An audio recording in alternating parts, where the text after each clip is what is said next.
ഞാൻ നെട്ടയിൽ എപ്പോൾ പോകുന്നതും ഈ തലേന്ന് എനിക്ക് വരും. രാത്രി ആകുമ്പോഴത്തേക്കും കുറച്ച് ഫുഡ് ബ്ലോഗ് അവിടെയുള്ള. അതുകൊണ്ട് തന്നെ രാവിലെ ഒന്നും നോക്കിയില്ല, വച്ച് പിടിച്ചു. നമ്മൾ 4 പേരുണ്ടായിരുന്നു. നേരെ നെട്ടയിലോട്ട്. അവിടെ പോകുന്ന വഴിയൊക്കെ അറിയാമല്ലോ, നെട്ടിലെ ഫുഡ് പോലെ തന്നെ പോകുന്ന വഴിയും അടിപൊളിയാണ്. ചെറിയൊരു മഴയുണ്ടായിരുന്നു. നേരെ സായി ഹോട്ടലിലോട്ട്.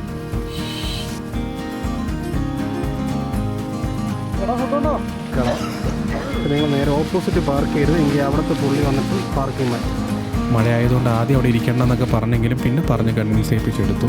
പിന്നെ പെട്ടെന്ന് തന്നെ നമ്മൾ 3 സിലോപ്പി, അത്യാവശ്യം വലിപ്പമുള്ള സിലോപ്പി തന്നെ അങ്ങ് സെലക്ട് ചെയ്തു. അവിടെ നിന്നായിരുന്നു മസാലയൊക്കെ പിടിപ്പിച്ച് ഫ്രൈ ഒന്ന് സ്റ്റാർട്ട് ചെയ്തു.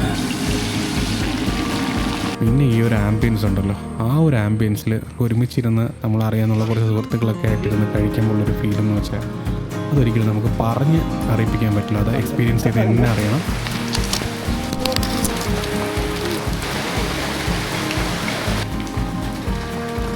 പിന്നെ ഇച്ചിരി മഴ തോർന്നപ്പോൾ തന്നെ പിന്നെ പതുക്കെ വിട്ടു.